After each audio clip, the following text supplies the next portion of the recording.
Boker Tov, Beshem Hashem, Naaseh Venasliar pour ce mardi 10 décembre et 9 du mois de Kislev. Je suis racheté par Daniel et Esther Pérez.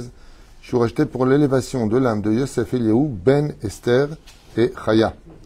Bezrat Hashem Maman, Roi Hashem, Tenachenu Began Eden Elyon, Chol Shorvim Imo, Bichlal Arahamim, Ve'asilichot, Vechen Yehi Ratzon, Venomar, Amen, Yehiye Nishmatot Tzor Betzor Chaim, Bezrat Hashem Itbarach, ainsi que la libération de tous nos otages, protection chez Kol Hayalen, Vatom Kol Salam Tzukam, Kol Am Israël, et aussi un bon zivug agoun pour tous les célibataires. Mamash, c'est une grande demande qui est faite ici, nécessaire, je vous l'affirme, pour cette génération. J'espère que dans la Géoula, un des rôles du Mashar, ce sera aussi de trouver un zivug agoun pour chaque Bnot Israël et Ben Israël. Bezrat Hashem Itbarach, Begilou Yashrina, Binan Adead. Amen. On rappellera avec sa permission aussi la Askara de Janine et Gilbert Alouche. Alem Shalom. Roi Hashem, Tenachenam Began Eden Elion. Et j'ai aussi, je crois, une personne pour qui je fais le Kaddish aujourd'hui. Ken Yosef Ben Lunage. Roi Hashem, Tenachenam Began Eden Elion. Vechol Ashorvim Imo. Bien sûr, une grande aslacha pour vous tous. Merci de partager nos shiurim. On va se voir souvent aujourd'hui, parce que j'ai 6 cours à faire. Donc je vais vous saouler, un peu de plus, à la saute. J'ai déjà écrit plus ou moins de quoi j'allais parler. Le premier cours va parler des anges envoyés par Yaakov. On va voir ensemble 11 raisons pour lesquelles Yaakov, dans ce shiur très important et intéressant. Ensuite, tout de suite après, je ne sais pas si j'aurai le temps de le faire l'un après l'autre, c'est comment est-ce que nos pères sont sortis psychologiquement face à autant d'épreuves, alors qu'on vit quelque chose de très difficile. C'est un sujet qu'on élaborera après. Ensuite, il y a le Seder de la Mida, très intéressant, qui s'appelle de l'Aïdbo des doutes jusqu'à la Mida. J'ai écrit ça tout à l'heure, juste avant d'appuyer sur le cours. De quoi j'allais parler aujourd'hui? Je me suis dit, voilà les sujets que j'allais élaborer. Mais en tout cas, pour commencer notre premier shiur, pour l'élévation de l'âme de Tzadik Yosef Eliyahu Ben Esther et Chaya Maman, nous commençons notre premier shiur en vous remerciant pour le 10 du mois, pour ceux qui peuvent agir, intervenir, ceux qui doivent des dons, ceux qui ne savent pas quoi faire de leur oseille. Nous nous ferons un plaisir de le recevoir pour payer les 30 avril d'ici et les 53 de Jérusalem, ainsi que les familles. Voilà, celui qui peut, t'avoir la bercha. Et s'il ne peut pas, un sourire suffira. Les anges et pas des hommes. C'est vraiment très bizarre. Est-ce qu'on a eu d'autres exemples comme ça, chers amis, ou dans le Tanakh, on en voit des anges, ou dans la Gemara, des anges et pas des hommes? Comme curieux, en général, les émissaires, comme c'est marqué dans la Gemara de Maseret Kiddushin. Pour se marier, on peut envoyer un envoyé. De tout temps, on envoyait des émissaires. Aujourd'hui, jusqu'à aujourd'hui. Est-ce qu'on a déjà eu des anges? Non, je n'ai pas demandé le nom des anges. J'ai demandé est-ce qu'on a déjà eu des exemples où on envoyait des anges? Bah oui, quand ils se sont battus. Non, je n'ai pas demandé si on trouve des anges. Écoute la question que je pose. Est-ce qu'on a déjà vu des personnages envoyer des anges? C'est la question que je pose. Voilà, Taïch et Aïchek. On ne donnera pas ton nom. La Megillat Esther. Fait. Alors déjà, c'est intéressant ce que tu viens de dire. Pas des anges, mais une démon.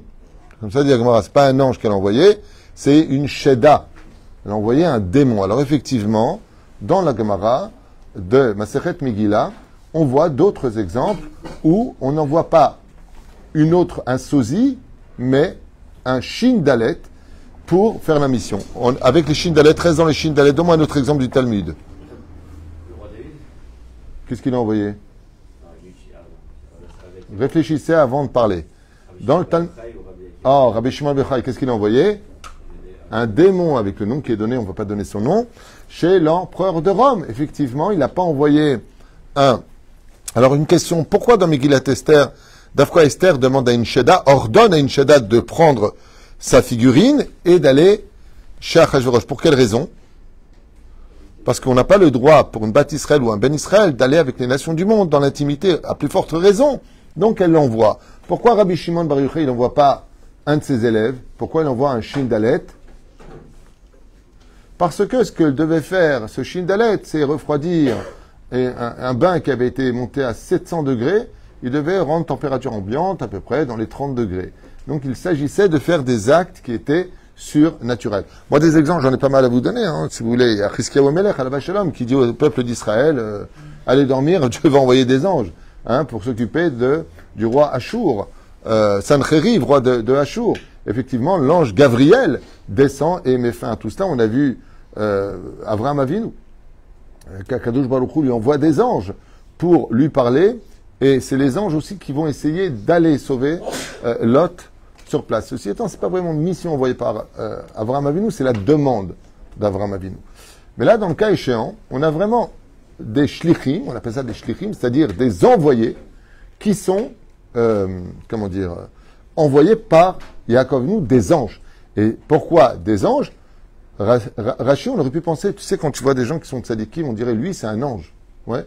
Donc au niveau du pshat, Rachi, non, des anges mamash, des vrais anges, pas des hommes qui sont saints comme des anges, des malachim mamash. Et si la Torah nous donne ce titre-là pour nous dire Vaishlach Yaakov malachim, qu'il a vraiment envoyé des anges, alors c'est qu'il y a deux choses à retenir. La première, c'est pourquoi, à son époque à lui, et pourquoi, à mon époque à moi, je le lis. C'est très intéressant. La Torah, comme on l'a expliqué ce Shabbat, c'est pas un livre d'histoire, c'est un livre de vie qui nous parle, dans lequel nous sommes les acteurs à travers les personnages qui apparaissent à des niveaux différents.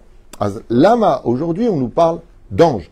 Et en quoi, moi, David Twitou, que je suis, je pourrais envoyer des anges. Et d'où sont les anges, et d'où je les vois, et d'où je les connais. Mais Od, mais Anien, très intéressant de voir ensemble les explications, Bezrat Hashem, que je vous ai notées pour cette question si importante dans la paracha de la semaine. La première chose, Shema Yiplu Bnei Adam Tachat Ashpaato Shel Esav.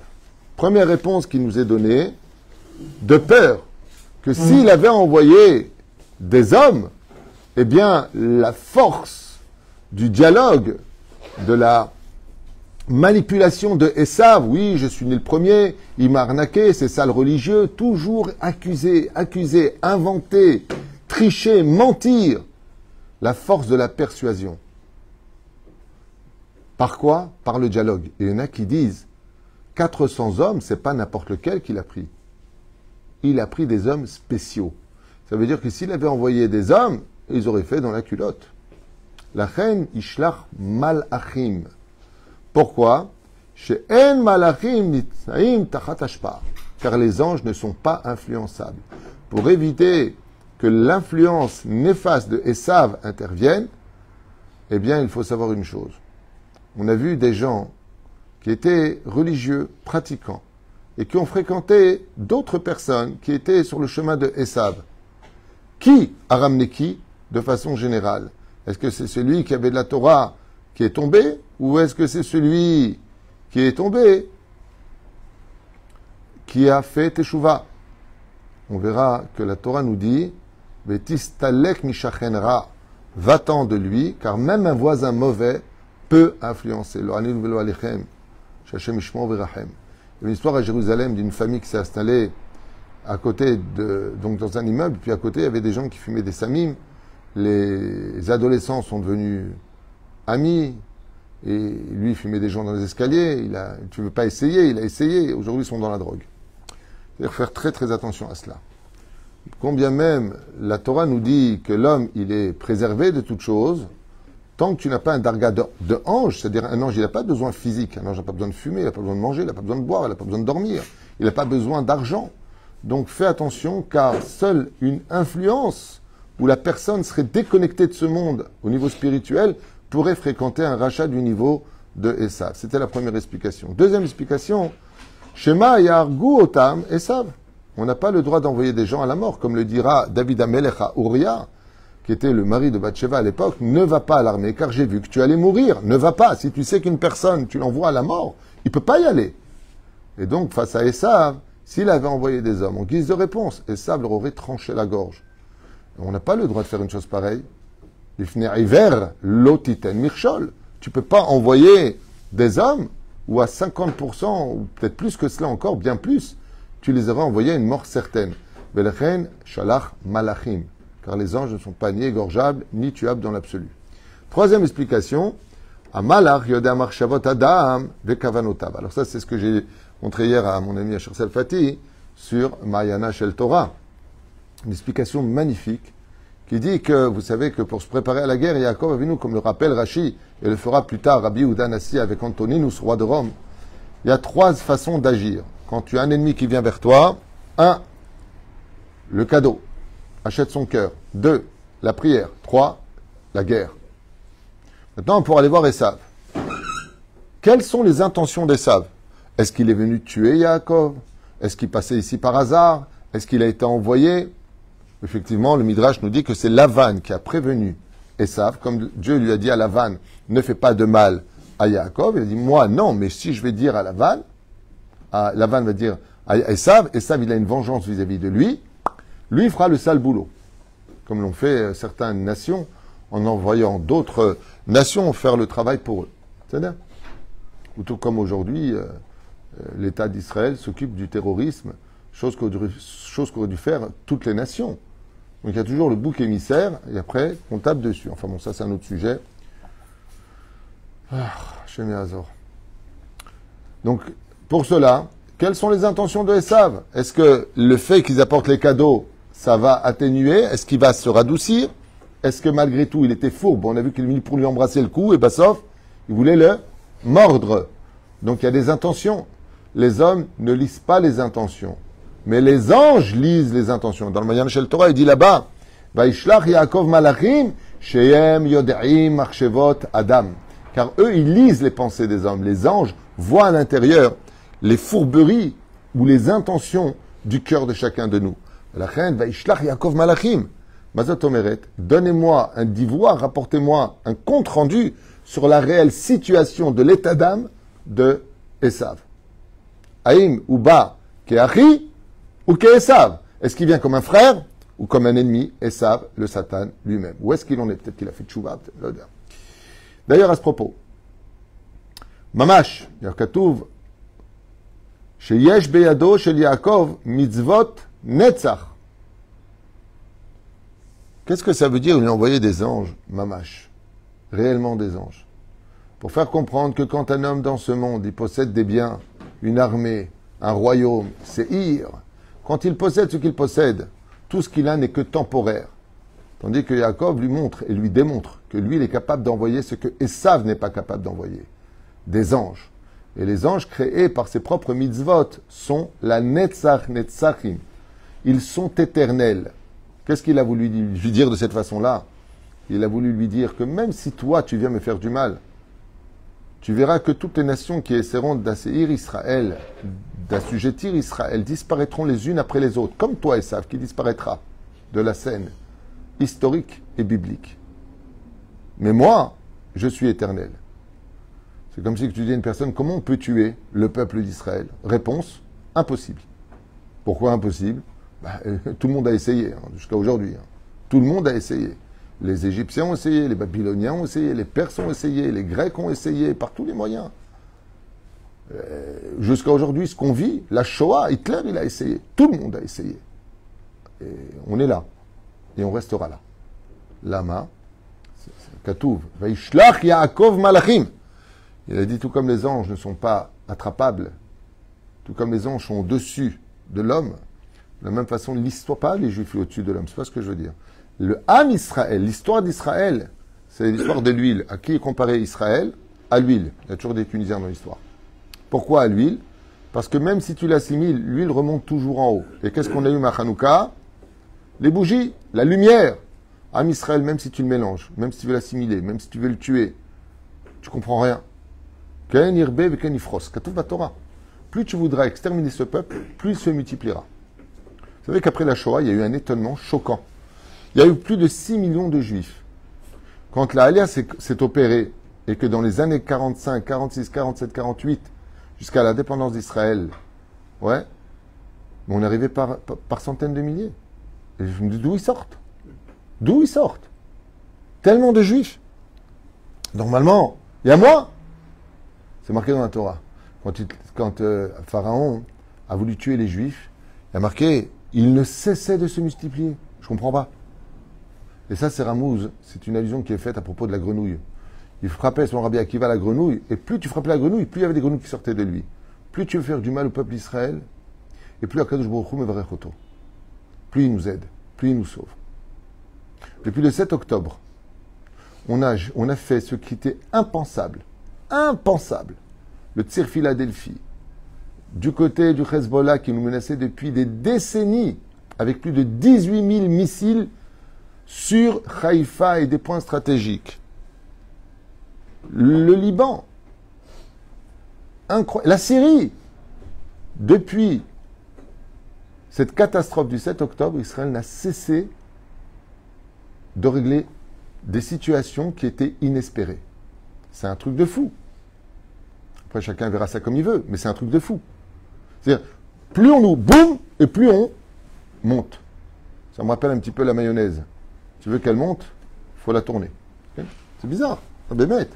On a la Shoah, après la Shoah, qu'est-ce qu'on aurait pensé? Que plus jamais on voit une Magen David flotter quelque part. Ben, ça donnait juste l'État d'Israël. Hein. Alors, est-ce qu'il y a un rapport entre l'un et l'autre? J'en sais rien, mais en tout cas, il y a une circonstance qui nous mène à dire que oui, il y a un rapport. Un rapport qui est parti d'une idéologie qu'on connaît tous. Les Juifs ne seront jamais en sécurité nulle part, sauf chez eux. Okay? Est-ce que les anges qu'il a envoyés, c'est ceux qu'il a vus dans le Soulam? C'est intéressant ce que tu dis. C'est très intéressant. Pas vraiment. Et en même temps, oui. Il y a un rapport avec les anges, mais c'est pas dans la liste. Mais est-ce que ce serait... dans l'absolu, non. Parce que ce sont les anges d'Eretz Israël. 4 galouillottes. Je vois pas le fait qu'il envoie Esav contre Esav. Tu vois ce que je veux dire? En tout cas, chez moi, c'est pas marqué comme ça, mais il y a de quoi la doune. 5e explication. Kol ma'asav shel Yaakov haya ruach ruchani. Oh, il a fait ça. C'est une des explications qu'on a donnée hier, que j'ai lu aussi dans Mayana Shel Torah, qui dit pourquoi il a envoyé des anges? Parce que chez Yaakov, toutes les actions qu'il a fait n'étaient que spirituelles et non pas physiques. Donc, Vaishlach Yaakov Malachim, pour dire à Esav, chez moi, les anges et les hommes, c'est pareil. Je dirige le monde d'en haut comme le monde d'en bas. Oufren, regardez bien la suite. 6e explication. Oula yarzor bitshuva Esav. Qu'est-ce qui permet à un homme de rester dans sa bêtise humaine, dans son cocon? Qu'est-ce qui lui permet de rester dans cette situation? Vous avez remarqué que énormément de morts cliniques, quand ils reviennent de cette expérience de mort imminente, ils changent leur comportement. Ils prennent sur eux de devenir plus spirituels. Pour certains témoignages, ils ont moins peur de la mort. En tout cas, il y a une chose de sûre qui les relie tous, c'est qu'ils savent que la mort n'est pas une finalité, mais le début de quelque chose. Et que ce début est encore plus vivant, plus existant et plus réel que le monde dans lequel nous vivons dans notre corps sur Terre.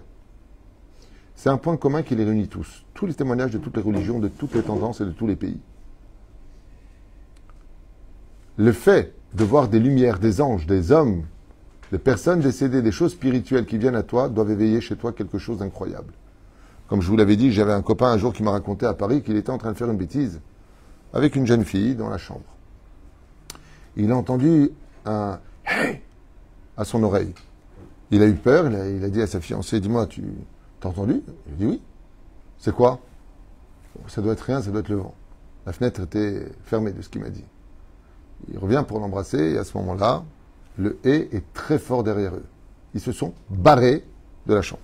Ils ont compris qu'il y avait quelque chose d'anormal, de dit surnaturel, paranormal si vous préférez, et ils se sont barrés. C'est ce qu'a espéré Yaakov en envoyant des anges. Maintenant, tu vois des anges. Où est-ce qu'on apprend ça? De Lot. Lot était pourri comme les habitants de Sodome et Gomorrhe. Qui se ressemblent, s'assemblent. Et dès qu'il arrive, il était tellement pourri qu'ils l'ont nommé juge suprême de la cour suprême de Sodome et Gomorrhe. Ouais. Ils arrivent chez lui, les deux anges. Ouais. Un pour détruire Sodome et Gomorrhe, l'autre pour sauver Lot et sa famille. Qu'est-ce que fait Lot? Il redevient comme Abraham Avinu. En voyant des anges, des fois tu réalises, en voyant des anges, tu réalises que la Torah est vraie, que voilà, tu vois devant toi des anges, et ils te disent, ils te parlent au nom de Yaakov. Oulai Yarzor Bitshuva. Quand tu vis avec quelqu'un qui te montre par A plus B la spiritualité, Ratsa Yaakov la tête chance, donner une chance à son frère Esav de l'Arzor Bitshuva, non pas par des dialogues d'humains, mais avec tes yeux. Il n'y a pas mieux que de voir avec ses propres yeux, Bezrat Hashem, la vérité dans ce monde. 7e explication. Étant donné que Esav huwa Satan, Esav c'est le Satan lui-même, Azrak Malachim Yecholim Lo. Car le Satan, étant donné que l'âme de Esav c'est le Satan lui-même, il pouvait envoyer que des, comment dire, comme dans le championnat du monde de boxe, il y a les plumes, il y a les poids légers, il y a les poids moyens, il y a les poids Walter, il y a les poids semi-lourds, poids lourds, peux pas mettre un poids léger avec un poids lourd en boxe. C'est exactement pareil. Vaishlach Yaakov Malachim.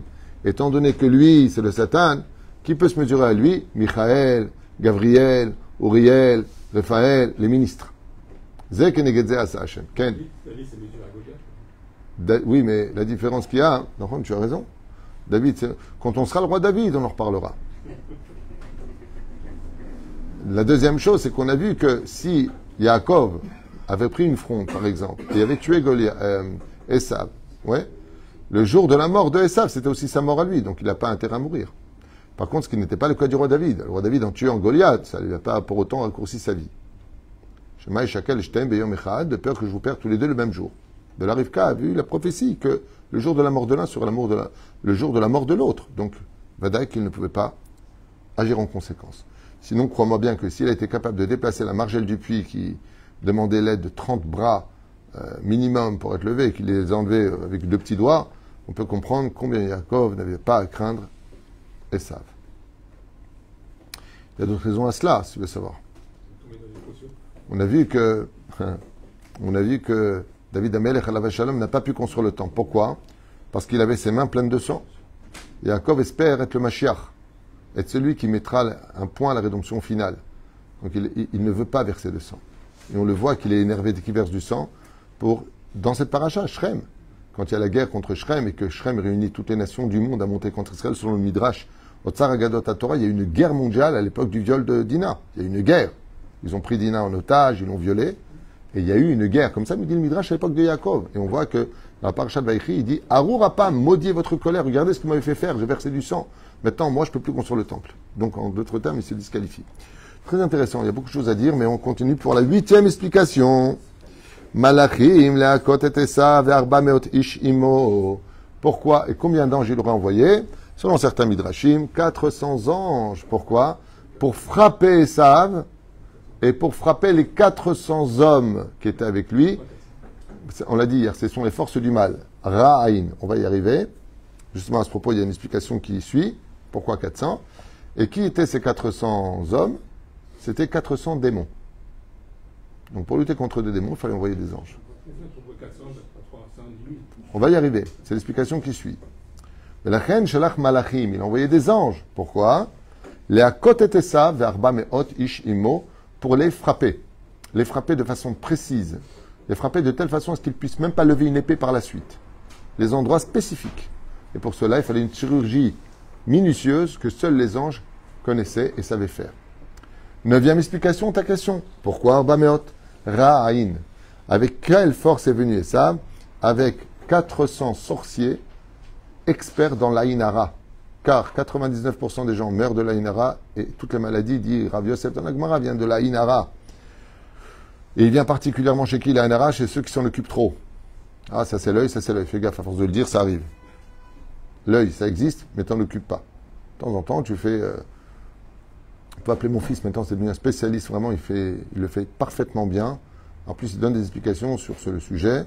Rav Yehuda, Baruch Hashem, pour l'Aïnara, ou enfin avec la offeret, avec le plomb. Il le fait vraiment très très bien. Ah oui, alors Ra'in, il dit comme ça, Ve'en amalachim Aïnara. Et comme Esav, c'était un spécialiste et qu'il est venu avec Ra'ain, c'est-à-dire mauvais œil, un mauvais œil, tu peux le mettre à un homme, même à un tzaddik, sauf s'il s'appelle Yosef.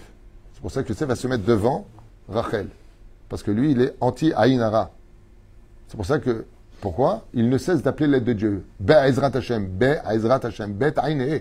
C'est l'aide de Bli Aïnara.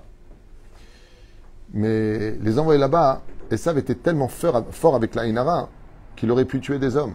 Shlach Yaakov Malachim, Chazal, ils disent, pour ne pas qu'il leur mette l'Aïnara, Ra'ain, pour ne pas que les yeux de ces 400 sorciers avec lesquels il est venu pour mettre fin à l'existence d'Israël, de Yaakov, et d'influence, donc il a envoyé des anges. Chez En Aïnara, Sholetet Bahem, car l'Aïnara n'a pas d'emprise sur eux.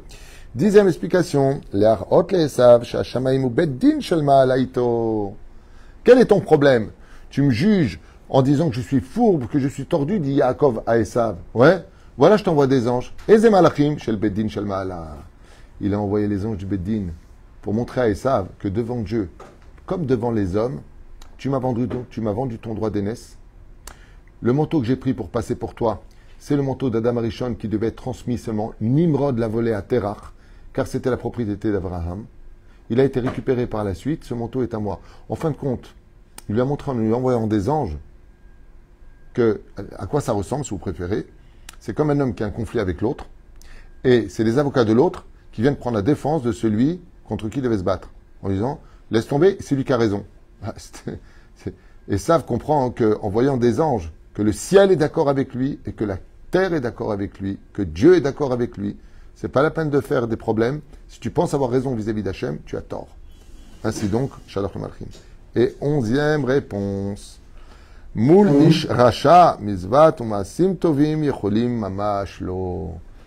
Vaishlach Yaakov malachim mamash. Il a envoyé des anges mamash, mi mizvat sheasa.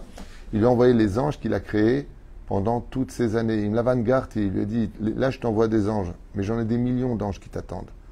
Parce que toute ma vie, tout ce que j'ai fait, c'était les Shem Shamaim. Mamash, mi, mitzvot, sheasa. Des mitzvot qu'il a fait. De là, Chazal nous disent, regardez combien ça nous concerne tous. Quand tu es face à un procès, tu es face à des difficultés, tu es face à des gens qui te veulent du mal. Comment tu fais? Comment tu fais? Mais ben, comment tu vas faire? Envoie des anges. Fais le plus de mitzvot possible. Plus ton mérite monte dans le ciel, et plus la haine des autres tombe devant toi. Plus le problème tombe devant toi. Par exemple, pour résoudre le problème que nous avons ici en Israël, si on était conscient de cette explication, on aurait réglé beaucoup de problèmes.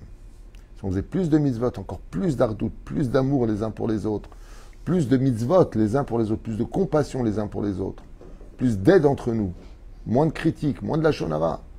Si vous saviez combien les dents de Esav tomberaient.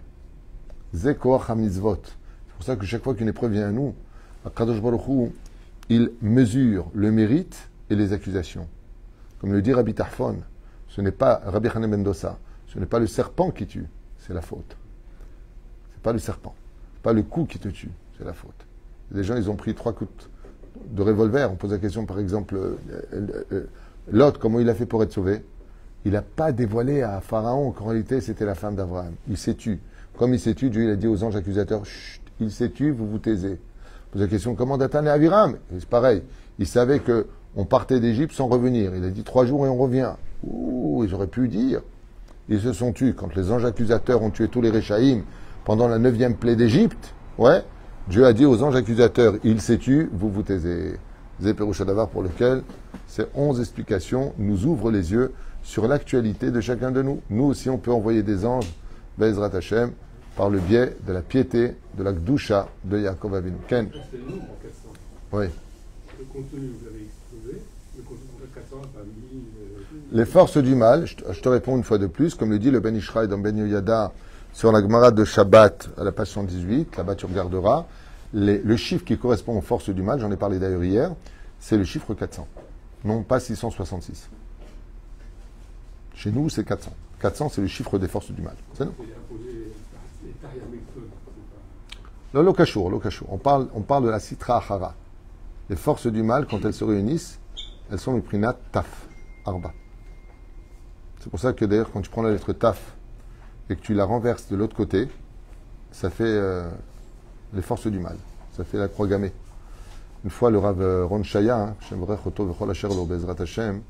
il avait fait ici un exposé sur ça en prenant la lettre Taf comme ça et tu la mets de l'autre côté à sa pointe et ça faisait les forces du mal.